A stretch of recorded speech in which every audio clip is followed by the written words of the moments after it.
The autumn chill bit through my valet uniform as I parked another Mercedes at the Bellevue Country Club. Mother's 55th birthday celebration was in full swing inside, and thanks to my brother Michael's brilliant suggestion, I was spending it directing traffic in the parking lot. "Hey sis, that Bentley needs moving," Michael called out from the entrance, champagne glass in hand. His Armani suit probably cost more than what he thought I made in a year. "The valet suits you, Julia. Finally found your calling." If he only knew that I'd turned down buying Bentley's parent company last month because I found their innovation timeline too slow. But here I was, playing my part, watching my family celebrate while thinking I was barely making ends meet. My phone buzzed. A message from Marcus, my COO. "Emergency board meeting needed. Singapore acquisition hit a snag. $4.2 billion deal at stake. Private jet standing by." I glanced at my watch, an understated Patek Philippe that cost more than Michael's house, and typed back, "How long can we delay? Critical decision needed within 2 hours. Asian markets opening soon." Perfect timing. I'd been wondering how to make my exit from this charade, and now the universe had handed me the perfect opportunity. Through the country club's floor-to-ceiling windows, I could see my family holding court, celebrating their perceived success while relegating me to the parking lot. "Julia." My mother's voice carried across the driveway. "There's a Ferrari coming. Try not to scratch it. We can't afford your mistakes tonight." I suppressed a smile, remembering the fleet of Ferraris sitting in my private garage. The one I'd designed myself was still in development at Maranello, with specifications that would make this one look like a family sedan. Inside, during my brief breaks to warm up, I caught snippets of conversation about me. My father, Charles Harrison, proudly introducing Michael as his successful child, the investment banker who'd recently made vice president at Morgan Stanley. Then, with a dismissive wave toward the parking lot, "Julia's still finding herself. Finding myself. Right. Like founding Harrison Global Technologies at 23, building it into a $50 billion company by 30, and keeping my identity secret from everyone, including my family who thought I was struggling with a small tech support job. Still driving other people's cars?" Michael's wife Amanda smirked as she handed me her keys. "Though I suppose it's better than taking the bus like you usually do." If she only knew I took the bus because I was testing my company's new autonomous public transportation system. The same system her precious Morgan Stanley had tried to invest in last month, only to be rejected without even getting a meeting. My phone buzzed again. This time it was Sarah, my executive assistant. Jet-fueled and ready at private airstrip. Board members assembled in Singapore. Also, Morgan Stanley called again about investment opportunity. Should I send the usual rejection? I watched Michael bragging to his banking friends about his recent $1 million bonus. The same amount I spent on lunch meetings last week. "Julia." My father's stern voice cut through my thoughts. "Stop dawdling with that phone and park these cars. Unless you'd rather be unemployed." Unemployed. The irony was delicious. My company had just been valued at $52 billion, and I employed more people than every guest at this party combined. Then I heard it, the distinctive sound of jet engines approaching. I'd specifically instructed my pilot about the flight path, making sure it would be visible from the country club's windows. "My word," I heard someone say inside. "That's the Harrison Global Technologies private jet. I'd know that livery anywhere." Michael rushed to the window. "Harrison Global? They're impossible to get a meeting with. Even Morgan Stanley can't get past their gatekeepers."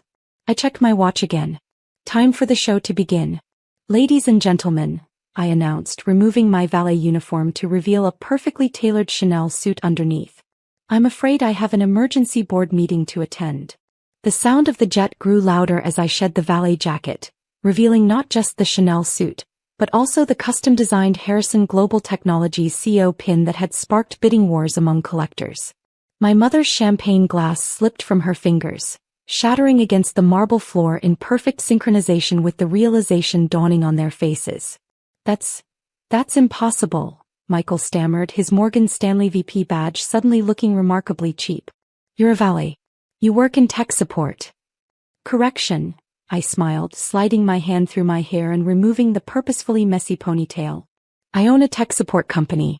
Along with Harrison Global Technologies, Harrison Aerospace, and about 50 other corporations you've probably begged for meetings with."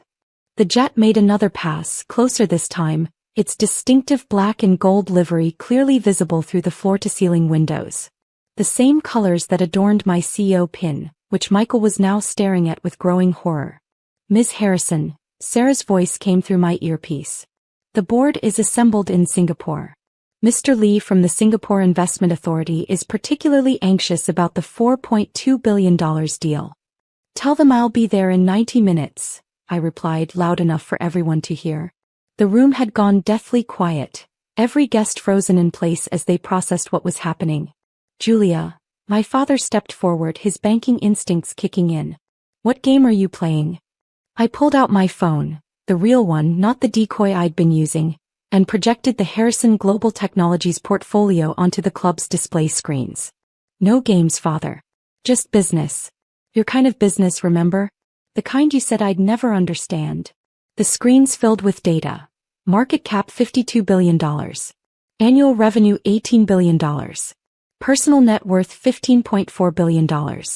Michael's recent $1 million bonus suddenly looked like pocket change. But you take the bus." Amanda blurted out, her designer dress suddenly seeming tacky against my understated elegance. "Yes, I do." I smiled. "The same autonomous buses my company is developing. The project Morgan Stanley has been desperately trying to invest in." I turned to Michael. "How many times have you pitched that deal to my board, brother?" 15. 20. Michael's face had turned an interesting shade of gray. "Those meetings, the rejections, came directly from me." I checked my watch again.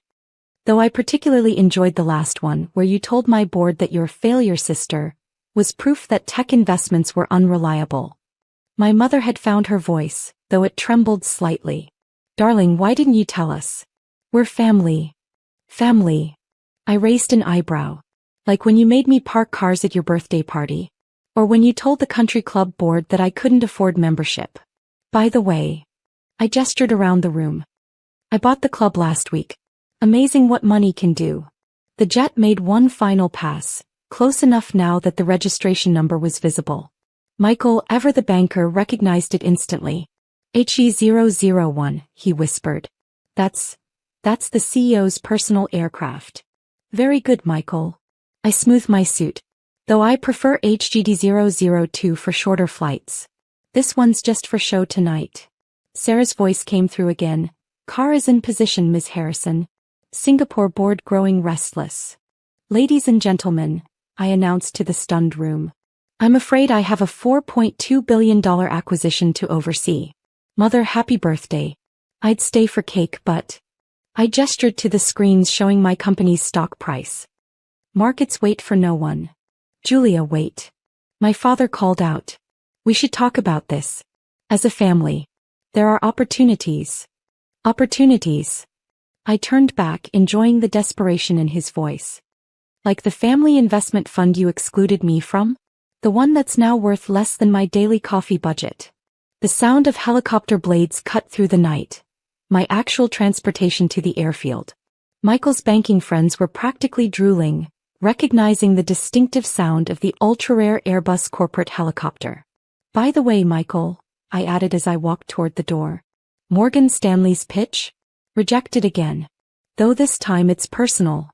The helicopter's blades whirred above the country club as I stepped outside, leaving a room full of shattered illusions behind. But I wasn't done yet. This evening's revelation had been 8 years in the making, and I intended to savor every moment. "Julia." Michael's voice carried over the noise as he chased after me, his perfectly coiffed hair now disheveled. "Wait. We need to talk about this." I paused, turning to face my brother who had spent years making sure everyone knew I was the family failure. "Talk about what, Michael? Your rejected Morgan Stanley pitches? Or perhaps your recent attempt to convince the Harrison Global Board that my leadership was questionable at best?" His face paled. "You know about that?" "I know everything." I pulled out my tablet, displaying his confidential Morgan Stanley presentations, including your suggestion last month that Harrison Global would be better off under Morgan Stanley's experienced leadership. "Tell me, what experience were you referring to? Your 3 years as VP or Amanda's trust fund?" By now the entire party had spilled outside, their designer outfits ill-suited for the autumn chill. My mother clutched her pearls. The ones she'd told me were too expensive for my lifestyle when I'd admired them last Christmas. If she only knew about my private collection of rare gems that made her jewelry look like costume pieces. Ms. Harrison, Sarah's voice came through my earpiece again. Singapore update. Mr. Lee is offering an additional $800 million to close the deal tonight. Also, Morgan Stanley's CEO is trying to reach you personally. I smiled, watching Michael's face as he overheard the numbers being discussed. His entire career's worth of deals wouldn't add up to this single transaction. Tell Mr. Lee we'll discuss terms en route, I replied. And Morgan Stanley? Send them our standard rejection. Though add a note. Perhaps ask Michael Harrison about his sister's business acumen. Julia, sweetheart. My father stepped forward, adopting his negotiator's stance. Let's be reasonable. You've clearly done well for yourself. We should align our interests. The Harrison family name is now synonymous with technological innovation. I cut him off. No thanks to you. Remember what you said when I started the company? Tech is for people who can't handle real business. How's that assessment looking now, father? The helicopter touched down on the country club's pristine lawn. My helicopter on my lawn. The pilot had executed the landing perfectly, giving everyone a clear view of the Harrison Global Technologies logo and my personal insignia. Your net worth, Amanda blurted out, still staring at the financial data displayed on her phone. It's more than the combined value of everyone at this party. Everyone at this party, their extended families and their entire companies, I corrected her. Though that's last week's valuation. It's probably higher now. My mother stepped forward, tears threatening to ruin her perfect makeup. All this time, when we thought you were struggling, when we tried to help you find a real job. Real job? I laughed. Like last month, when you suggested I apply for an entry-level position at Michael's bank. The same bank that's been desperately trying to get a meeting with me for years. The night air was filled with the sound of notifications as more news broke about Harrison Global's latest acquisition. Michael's phone buzzed continuously, likely his superiors at Morgan Stanley realizing their star VP had been unknowingly sabotaging their chances with one of the world's most valuable companies. Sarah, I called out, show them the property portfolio. The country club's exterior screens lit up, displaying my real estate holdings, the entire block of Manhattan where Michael rented his luxury apartment, the building where my father's investment firm leased office space, the exclusive shopping complex where Amanda bragged about shopping. You own. Michael's voice cracked. You own everything. Not everything, I corrected him. Just the important things, like the mortgage company holding your house loan. Or the private equity firm that's about to decline your latest bonus request. Ms. Harrison, Sarah appeared beside me, tablet in hand. Singapore transfer confirmed. The additional funds have been wired. Also, your father's investment firm just lost their biggest client to us. I watched my father's face as he realized what that meant. His boutique investment firm had been hanging by a thread, kept afloat only by that one major client. A client that now preferred doing business with his failure daughter. The valet service was a nice touch, Michael, I said, walking toward the helicopter. Though next time, check who owns the cars you're having parked. Most of them belong to my subsidiaries. Julia, please, my mother made one last attempt. We're still family. We can work together, support each other. I paused at the helicopter's door. Support? Like when you banned me from family investments. Or when you told the country club board I couldn't afford membership. I smiled. By the way, the board meeting tomorrow is cancelled. Along with your memberships. You can't do this, Michael protested weakly. Actually, I can. And I am. I checked my watch. A gesture they'd seen me do countless times, never realizing it was controlling more than just time. At my signal, every screen in and around the country club lit up with the same message. Harrison Global Technologies announces $5 billion Singapore expansion. Enjoy the rest of the party, I said, stepping into the helicopter. Though you might want to check your accounts tomorrow. It seems Morgan Stanley is reviewing all VP positions, starting with those who failed to recognize significant investment opportunities. As the helicopter lifted off, I watched their figures grow smaller. My family, their friends, their entire world of artificial success diminishing beneath me. Through my earpiece I could hear the Singapore board members discussing the acquisition, billions of dollars hanging on my next decision. "Sarah," I called out over the noise of the rotors, "send them a gift." "The usual, Ms. Harrison?" "No." I smiled, thinking of all the times they'd mocked my little tech job. "Send them a bus pass. After all, they'll need to get used to public transportation." The helicopter banked toward my private airfield where HG001 waited. Below, the country club, my country club, continued to display the evidence of their daughter's success, while the family that had dismissed her for so long stood in the darkness, finally understanding what real business looked like. Sometimes the best revenge isn't just success. It's success they never saw coming, delivered with a precision that makes every previous slight worth it. And as my jet lifted off for Singapore, I couldn't help but think that parking cars had been worth it, just to see their faces when they realized who really owned the lot. "Sarah," I said as we reached cruising altitude, "send the country club a bill for the helicopter landing. Address it to Michael Harrison, former VP of Morgan Stanley. After all, he'd insisted on managing tonight's event. It was only fair he should manage the expenses too." As we crossed the Pacific toward Singapore, Sarah handed me one final update. "Your brother's Morgan Stanley termination is confirmed, effective immediately." The board cited catastrophic failure to recognize key investment opportunities. Also, your parents' country club membership fees have been retroactively adjusted to the non-family rate. I leaned back in my jet's custom leather seat, opening my laptop to review the Singapore acquisition details. "And the bus passes?" "I chose September 22nd because it was quiet. That kind of quiet you only get once a year when summer gives up and the world exhales. That was the feeling I wanted to carry into my marriage. Not grand, not loud, just steady, just ours." Eli understood. He always understood. He'd rebuilt the west wing of Alta Ridge Inn years ago, an old, fire-worn lodge tucked into the pines near Mount Blanca. I remember walking the property with him the first time when he paused in front of a half-burned banister and said, "It held on longer than it should have." That matters. That's what we were building, something that held on. We had a soft booking through his firm for the gallery space. No deposit yet, just intent and trust. Then came the dinner. It was supposed to be nothing, just a regular Sunday meal at my parents' house. Mom's roasted vegetables, Dad's red wine. Jenna talking too loud about something trending. I wore a new blouse I wasn't sure about, brought a bottle of Malbec Eli had picked out. I remember thinking, maybe this will be the dinner where they ask about the ceremony. Maybe this time they'd remember it was happening. They did. Just not for me. Jenna waited until dessert as always. She stood up all eyes and teeth and champagne flute and said Gavin and I are engaged. Applause, gasps, laughter. My mother covered her mouth in exaggerated joy. My father said, "Finally, like it was a victory for the family tree." I smiled. I did. I clapped with everyone else.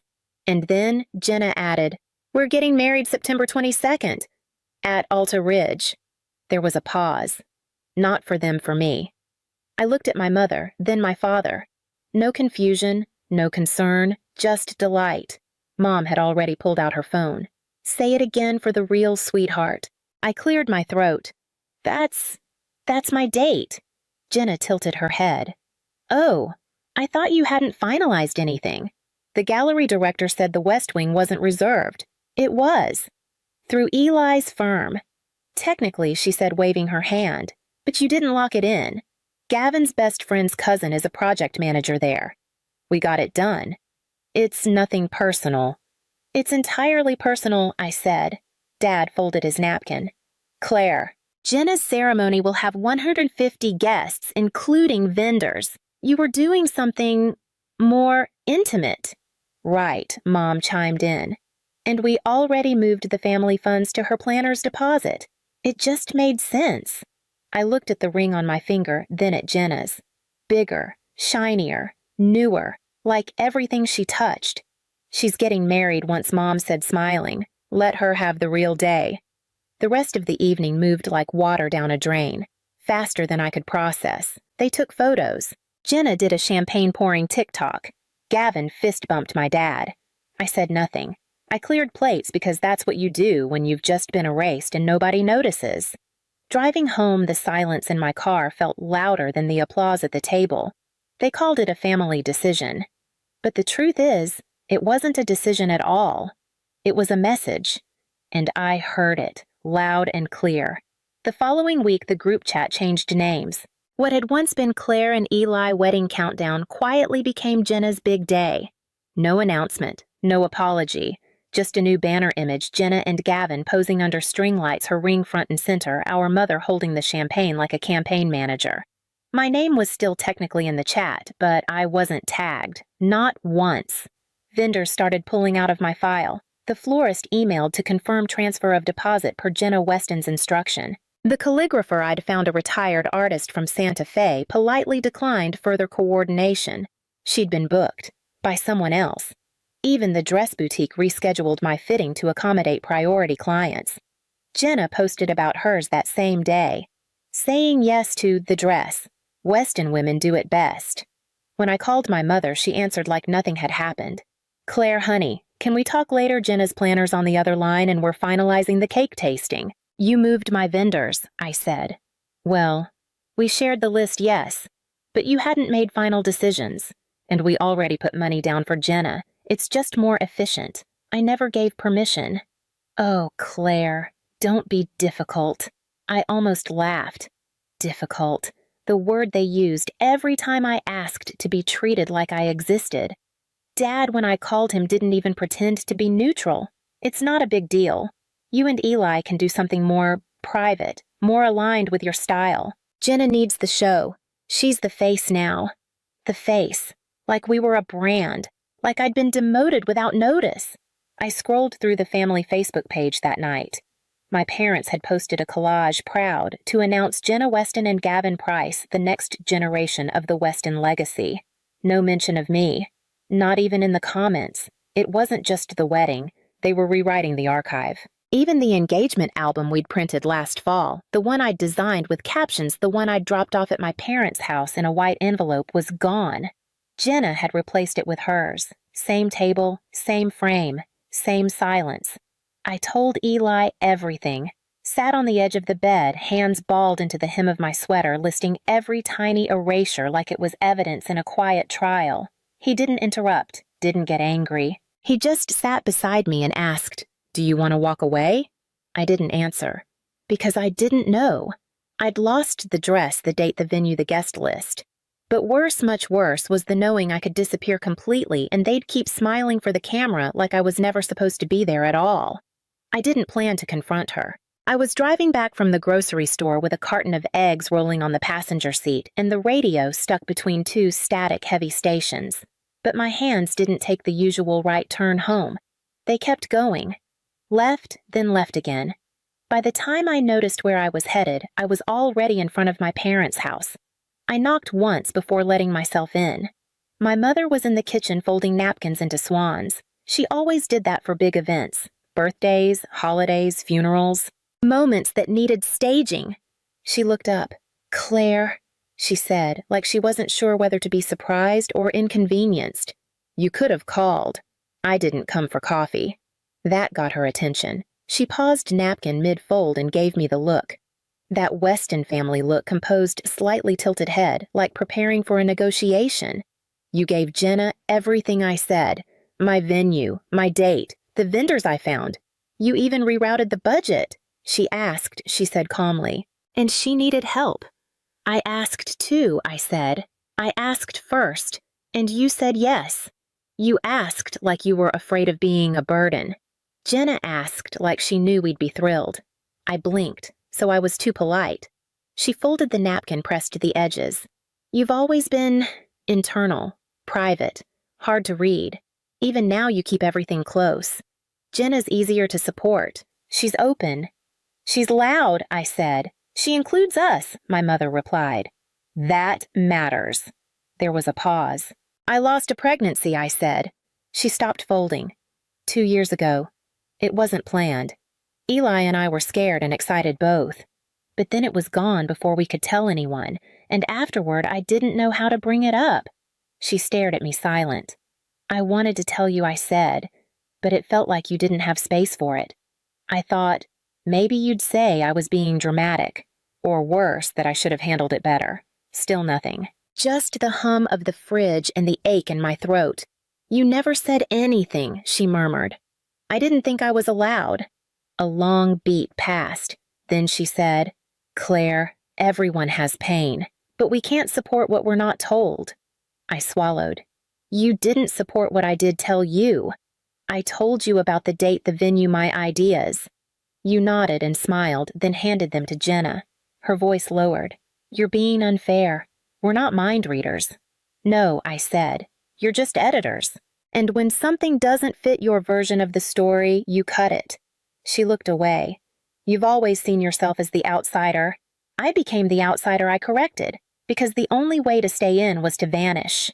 She opened her mouth, then closed it again. This is getting dramatic. I'm not being dramatic, I said, calm as I've ever been. I'm being erased. That's the difference. And then I left. She didn't call after me. She just went back to folding the next napkin. I didn't make an announcement. There was no email blast or tearful phone call. I just stopped planning. I canceled the florist, released the quartet, deleted the RSVP site I had spent 2 weeks designing. I closed the Pinterest board I'd curated for a year without sharing with anyone. One click, gone. It was almost satisfying.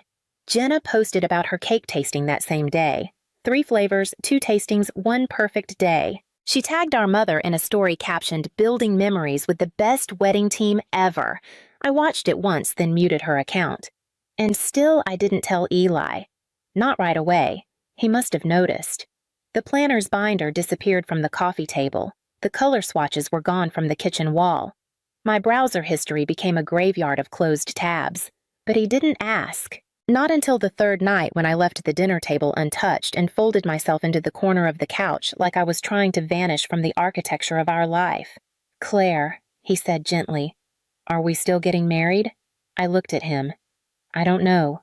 He didn't speak. Just nodded slowly, took my hand and held it, not to fix me, not to redirect, just to keep me anchored. The next morning I woke up before sunrise. Walked out onto the small back deck, barefoot, coffee steaming in both hands, and stared at the line where the trees met the sky. The air was cold, not bitter, just honest. That's when I opened my email and contacted Alta. We had never signed the formal event contract. Jenna had booked the lodge and garden venue through a media partnership agreement with their marketing coordinator. But the West Wing, the original burned wing Eli had restored that had never been listed publicly. It was considered unfinished pending historical review, but Eli's firm had the design rights, and quietly legally I filed a request to reserve the West Gallery for private use on September 22nd. I didn't tell Eli. Not yet. Instead, I went to the attic. Tucked in the back of a cedar chest wrapped in tissue older than I was, lay my mother's wedding dress. 1980. Ivory lace high neckline fitted sleeves with a row of covered buttons from wrist to elbow. She used to say it was too heavy for modern weddings. She meant too modest, too dated, too hers. I took it anyway. It didn't fit. Not perfectly. Not yet. The shoulders needed adjustment and the waist would require some restructuring. But I didn't care. I wasn't wearing it for approval. I was wearing it for memory. Or maybe to remind myself that I was still here. I didn't make an announcement. There was no email blast or tearful phone call. I just stopped planning. I canceled the florist, released the quartet, deleted the RSVP site I had spent 2 weeks designing. I closed the Pinterest board I'd curated for a year without sharing with anyone. One click. Gone. It was almost satisfying. Jenna posted about her cake tasting that same day. 3 flavors, 2 tastings, 1 perfect day. She tagged our mother in a story captioned, Building Memories with the Best Wedding Team Ever. I watched it once, then muted her account. And still, I didn't tell Eli. Not right away. He must have noticed. The planner's binder disappeared from the coffee table. The color swatches were gone from the kitchen wall. My browser history became a graveyard of closed tabs. But he didn't ask. Not until the 3rd night when I left the dinner table untouched and folded myself into the corner of the couch like I was trying to vanish from the architecture of our life. Claire, he said gently, Are we still getting married? I looked at him. I don't know. He didn't speak, just nodded slowly, took my hand and held it not to fix me, not to redirect, just to keep me anchored. The next morning, I woke up before sunrise, walked out onto the small back deck barefoot, coffee steaming in both hands, and stared at the line where the trees met the sky.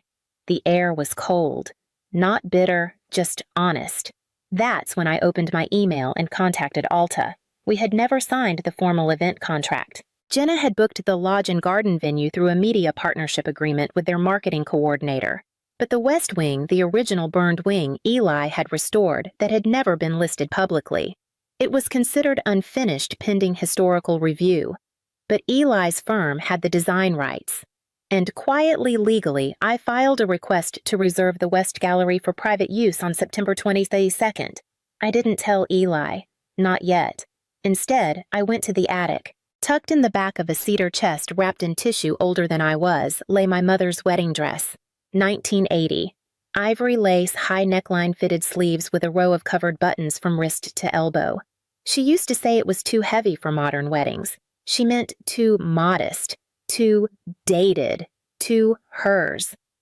I took it anyway. It didn't fit. Not perfectly. Not yet. The shoulders needed adjustment and the waist would require some restructuring.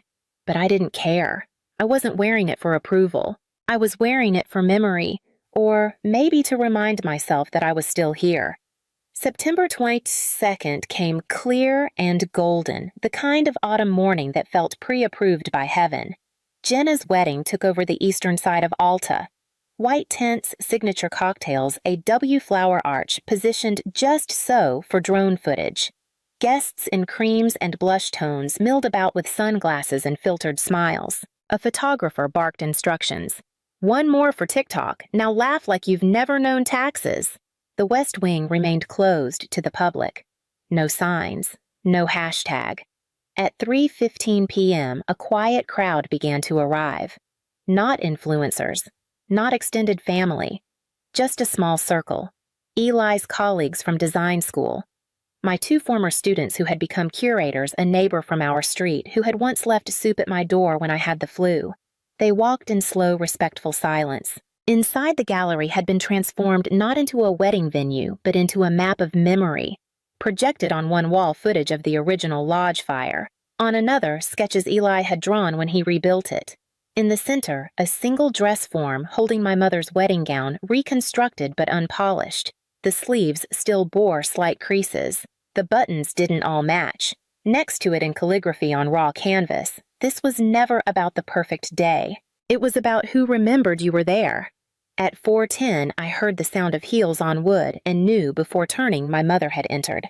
She was followed by my father, then a handful of relatives confused, pausing at the threshold. "Is this part of the wedding?" I heard someone whisper. A volunteer at the door shook her head gently. "Private installation. You're welcome to stay." Then Jenna appeared, still in her gown, still radiant, but with the faint edge of someone who had lost track of the spotlight. "Claire," she said, frowning, "why didn't anyone tell me you were doing whatever this is?" She walked deeper into the gallery, scanning the walls like she expected her own face to appear. "It's quiet," she said, "and kind of cold. Is this supposed to be a statement?" She turned and saw the screen. Eli, standing near the back, nodded once to the tech. The lights dimmed, and there it was. A clip, pulled from Jenna's now-deleted vlog archive, dated 3 years ago. She's sitting on a balcony, drink in hand, laughing. Honestly, I didn't even like him that much at first, but when I found out Marissa was serious about him, I couldn't help myself. I mean, come on, we all wanted to prove we could take the lead if we wanted it. Then she raised her glass and added, "Sometimes you don't have to want the person, you just have to win." Silence. Even Gavin, her groom, frozen mid-step at the gallery door, stared like the walls had closed in. Jenna's face crumpled. "That was years ago," she said quietly. "It was a joke. I was performing. You know how online stuff works." Eli didn't speak. Neither did I. My mother opened her mouth, then closed it. One by one, people began to leave. No drama. No confrontation. Just footsteps and lowered eyes. At the end, only 4 of us remained, me, Eli, my mother, and Jenna. I walked to the canvas near the dress, removed the pin holding it to the wall, rolled it slowly, deliberately. Then I turned and without anger, without gloating, said only this: I didn't build this to ruin your wedding. I built it because I refused to vanish quietly. And then I walked out, leaving the gown behind. The next morning, I returned to the gallery alone. The west wing was quiet, still carrying the scent of old wood and dust, but the air had changed. Lighter somehow. Like something had been exhaled. The dress was still on the form, the canvas gone, the lights dimmed. Only a slant of sun came through the high windows, stretching across the floorboards like a ribbon. I didn't touch anything, didn't need to. Outside, I could hear distant sounds, the tail end of Jenna's brunch, the clatter of champagne flutes, the final drone pass over the garden. A wedding completed, a public version of love preserved. I wasn't invited, but that didn't matter. I had kept my part of the date, my part of the space, my part of the truth. Later that week, my mother sent a short message. Just 2 words, I see. I didn't reply. Some things aren't meant to be answered. Some things are only meant to be witnessed. Eli asked me if I wanted to do something, take a trip, host a dinner, make it official. I said no. I'm not trying to prove anything, I told him. And I wasn't, because in the end, I didn't need an audience. I didn't need forgiveness. I didn't need to win. I just needed them to stop pretending I was never there. I pulled up slow wheels crunching over gravel the way they used to when Nana waved from the porch. Back then, she always waited with a hand towel slung over one shoulder and a cup of tea in the other. Not because I was anyone important, just because I was hers. But this time, there was no towel, no tea, just a crooked plastic sign stabbed into the grass. For sale. Orange and bold with an arrow pointing to the window she once taped birdseed recipes to. It stood right in the middle of the rose patch Nana had spent 40 years pruning. She used to say, "These girls don't bloom for show, they bloom for staying." And now there was a sign telling them to leave. I sat there a while, engine off. The wind moved through the trees like breath remembering how to sound. Jason came out first. My brother. Shirt tucked, phone in hand, like a man preparing for handshakes he never earned. He saw me and smiled like we were old neighbors, not blood. "You made it," he said. "Didn't expect traffic to let you through so fast." I didn't answer. Just stepped out, walked past him, past the porch railings, still etched with the grooves of Nana's rocking chair, past the spot where her wind chimes used to hang before someone took them down. Inside, the air smelled wrong. Too lemony, like someone had tried to erase decades with cleaning spray. The curtains were new gray industrial, and the lace ones Nana hemmed by hand were gone. "We're just getting things in order," Jason said behind me, already typing again. "You know how these things move fast once probate clears." I looked at the floor where her slippers used to sit side by side like a memory no one dared disturb. Was there a will, I asked. Jason paused. "It got messy." He said it like someone talking about rain delays. "Mom found some old draft, but nothing signed, and without that, well, the deeds and joint names. You know how she was never liked formalities. But that wasn't true. Nana kept every receipt in labeled folders. She wrote cards for birthdays no one else remembered. She kept her Bible wrapped in linen and her list of emergency contacts in 3 copies, one in the drawer, one in the freezer, and one in her coat pocket. She liked order, and she told me 2 years ago, "Elin, if anything happens, the room in back is yours. Not for money, for memory. That room. The one with the skein baskets and the window facing the west light." I walked toward it, heart thick. But the door was open now, the shelves bare. The yarn was gone. In its place stood a rolled yoga mat and a stack of fitness magazines. Jason's wife appeared in the hallway, sipping a green drink. "Oh, you're here," she said cheerfully. "This room gets such great morning light, I just love it." And I realized right there the house wasn't just being sold, it was already being forgotten. We had dinner that night at the round oak table Nana never let anyone put hot dishes on without a trivet. There were no trivets now, just silicone mats and store-bought pie in a glass dish too clean to belong in this kitchen. Mom sat where Nana used to like the throne had passed without question. Her blouse was starched, her lipstick too red. Jason talked about roof estimates and staging photos. His wife, Mandy, nodded along and offered to make the place more neutral. No one asked what I thought. I waited until the clatter of forks slowed. Then I said it plain and quiet. Nana told me the room in back was mine. The air paused for just a second. Then Mom reached for her water glass. She said a lot of things near the end, she replied. You know how confused she got? I looked at her. Nana was sharp until the last week. Even then, she knew the full name of my third-grade teacher and which drawer she kept the strawberry jam in the old kind with seeds. Confused wasn't the word. She was clear with me, I said. She said she'd written it down. Jason sighed, pushed his plate away like my words had spoiled the taste. We looked, he said. All we found was an old notebook with half a grocery list. No signatures. Nothing legal. Mom added, and even if she meant to, she never finalized it. The house passed to me automatically joint tenancy. There's really no need to dig through memories just to fight over real estate. I wasn't fighting. I wasn't even raising my voice. But the room acted like I had flipped the table. Mandy folded her napkin carefully. I get it, she said gently. You're attached. But maybe try not to take it all so personally. Personally. They were painting over the walls where Nana wrote our heights in pencil. They boxed up her thread collection like it was clutter. They were erasing her and asking me to be polite about it. It's not about the house, I said finally. It's about what she trusted me with. Mom's mouth tightened. She looked down at her plate and said without looking up, Sometimes people say things to comfort themselves. That doesn't mean we have to rearrange the law for it. Jason stood up. This is getting emotional. We've got real logistics to handle. Closing paperwork buyers coming Monday. I sat still. My palms rested flat on my lap. Mandy smiled again, softer this time. I know it's hard, Elin, but maybe try to think of it as making space. Letting go of the past. That's what healing looks like. But I wasn't the one bulldozing rooms. I spent the night in the guest room, if you could call it that. The twin bed creaked and the lamp still had a Christmas bulb in it. At some point, I got up and walked barefoot down the hall. I stopped at the door to the yarn room. Not my room. Not anymore. The moonlight caught something on the shelf, a forgotten coaster embroidered with the letter E. My name. My stitch. She made it when I was 12 after I won a spelling bee and cried because no one came. I held the coaster like it was a relic. And then I sat down on the floor right there in that gutted room and cried the kind of tears that come not from loss, but from being told again and again that nothing you remember matters.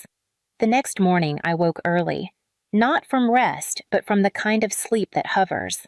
The kind where your body's still but your mind is pacing the hallway just outside your ribs. The house was quiet, too quiet, not the kind of silence that holds comfort. The kind that feels like someone packed all the breath out of it. I slipped out while the others were still asleep. Mandy's neon yoga mat was curled beside the couch like it belonged there. Jason's laptop hummed in the corner, left open to a spreadsheet of market comparables. But I didn't care about square footage. I walked to the back of the house, not to the room that used to be mine, but beyond it. Past the kitchen where Nana used to hum along to Patsy Cline.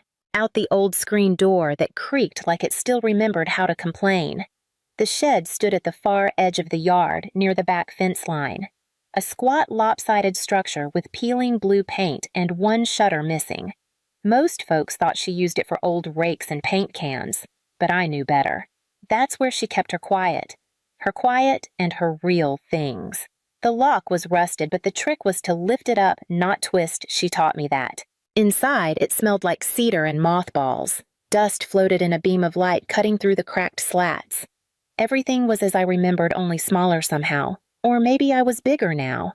I moved to the back corner where the old sewing cabinet sat under a moth-eaten quilt.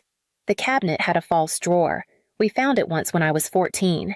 She told me, some things don't belong in filing cabinets. They belong in stories. I slid my fingers along the bottom edge, and there it was, the latch. The drawer popped open with a soft groan, like it hadn't been called upon in years. Inside was a small wooden box, smooth, hand-carved with a single 5-petal flower etched on top. A dogwood bloom. She used to say dogwoods were for remembering. No key. Just a leather strap holding it closed. I sat on the edge of the cabinet and opened it slowly. Inside, a folded letter tied in twine, a USB drive tucked inside a button tin, and a small hand-drawn map on the back of a knitting pattern. The letter was addressed in her handwriting to Elin. If they tell you there's nothing left, start here. I held it to my chest for a minute, unsure whether I was about to cry or pray. The only thing I knew for sure was this. Nana didn't trust the house to hold me, so she hid the truth in the only place no one else would look, where love had always been quiet, tucked away, and waiting. The map was simple, just a rough sketch drawn in blue pen on the back of a 1990s knitting guide. It showed the house, the garden beds, the edge of the lot, and beyond that, something labeled only as West Parcels Surveyed 16. I stared at it, tracing my finger along the faint ink lines like I was reading Braille from memory. The back fence. I hadn't thought about it in years. Nana always kept that gate locked, said the slope beyond was too steep, too wild. But now I wondered if she meant too sacred. I followed the map. The grass along the side yard was overgrown. My jeans caught on a dry thistle, the kind she used to pluck before I even noticed. Past the compost bin and the bent rain barrel, I found it the narrow gate half buried in vines, its latch tied shut with a shoelace. I hesitated, then pulled. It opened with a wheeze that felt like a held breath finally released. Beyond the gate, the yard didn't feel like yard anymore. The grass was higher, the soil more stubborn, and yet somehow it felt more like her than any other part of the house. There was a stone bench near the tree line, still there, still steady, still stained with the faint outline of her teacup. I sat, took the letter from the box and unfolded it with careful fingers. Elin, if you're reading this, then the front part of the house is no longer ours. They'll say I never signed. They'll say it passed by default. But this... She must have pressed her pen hard because the ink had bled through the page. This land does not belong to them. I filed the parcel transfer in 2016. Ramesh helped me. It's in your name. It's yours. Not to fight over. To protect. I read it again and again. Then I looked out across the land. It wasn't much, maybe a third of an acre, but it held more than the rest of the property combined. The tree she planted when I was born stood near the slope, still leaning, still growing. She always said it never bent the same after the storm in '99. Neither did I. That night, I drove into town. The law office was on Main, tucked between the diner and the used bookshop. The sign on the door still read, Ramesh Patel Esq. I didn't have an appointment. But when he saw the envelope in my hand, his face softened. Rosie's granddaughter, he said quietly. Come in. We sat in his office surrounded by dusty files and framed diplomas. I showed him the letter, the map, the parcel number. He pulled a thin manila folder from his cabinet, flipped it open, and turned it toward me. My name, filed, notarized, and dated 7 years ago. He looked at me and said like it was fact, that piece of land isn't part of the joint estate. It's yours. Legally. Without question. And for the first time since I came home, I exhaled without apology. The house looked different when I returned. Maybe it was the late afternoon light slanting across the porch. Or maybe it was just me seeing it not as a home anymore, but as a stage someone else was rehearsing on. Jason's truck was in the driveway, the back loaded with paint cans, a ladder, and 2 folding chairs. Staging furniture, probably. They were getting ready. For showings. For offers. For finality. I walked inside. Mandy was lighting a candle, lavender vanilla sharp and synthetic. She jumped a little when she saw me. Oh, Elin, I didn't hear you come in. I didn't reply. Just looked past her to the back hallway. The one that led to the yarn room. My room. The door was open. The walls had been painted a pale beige oatmeal maybe, or some other word meant to sound clean. The shelving was gone. The window now held sheer gray curtains, and a small potted succulent sat on the sill where the tin of buttons used to be. Mandy followed my gaze. It just felt better to simplify, she said. Less clutter. You know, I stepped into the room. It smelled like a hotel lobby. I stood in the center and turned once slowly. Then I walked out. Jason was on the phone in the dining room but hung up when I entered. What's going on? He asked. I need to talk to Mom, I said. She's not home, he said, frowning. What is this about? I opened my bag, pulled out the letter, the parcel file, the map. This, I said. The backlot. It was Nana's, and it's mine now. Jason flipped through the papers, eyebrows knitting. "Where did you get these?" "From her," I said simply. "She filed the transfer in 2016. With Ramesh. It's legal. Final. This portion of the property is not part of the joint estate." He scoffed, but I saw the shift in his posture, the tightening around the jaw. "You're digging through boxes and dragging up things she never told the rest of us," he said. "She did tell me," I replied. "You just weren't listening." He pushed the file back toward me. "Look, Elin, this isn't helpful. We're trying to make this process clean. You showing up with old letters and half-drawn maps doesn't change how probate works." I took a breath. Slow, even. "Actually, it does," I said. "I met with Ramesh. He confirmed it. This land is mine. The shed, the bench, the slope. You don't get to list it or paint it or bulldoze it for parking." Jason laughed too sharp to be natural. "You think this little patch of dirt matters? You're going to split the property over a garden bench?" "It's not just dirt," I said. "It's the part she didn't trust you with." The silence that followed was long enough for me to hear the refrigerator hum. Then Mandy stepped in holding her phone. "Did you post something?" she asked Jason. "Because your realtor just called and said the listing might be flagged." Jason shot me a glare. "What did you do?" "I told the truth," I said. "That's all." An hour later, Mom came home. She walked in carrying grocery bags and saw the papers on the table. She didn't ask. She just set the bags down and said I told her not to complicate things. I looked up. "Did you know I asked?" "About the back parcel." She didn't flinch. She mentioned it, once. But I didn't think she'd follow through. She did. "She always was sentimental," Mom said flatly. "Too soft. Too trusting."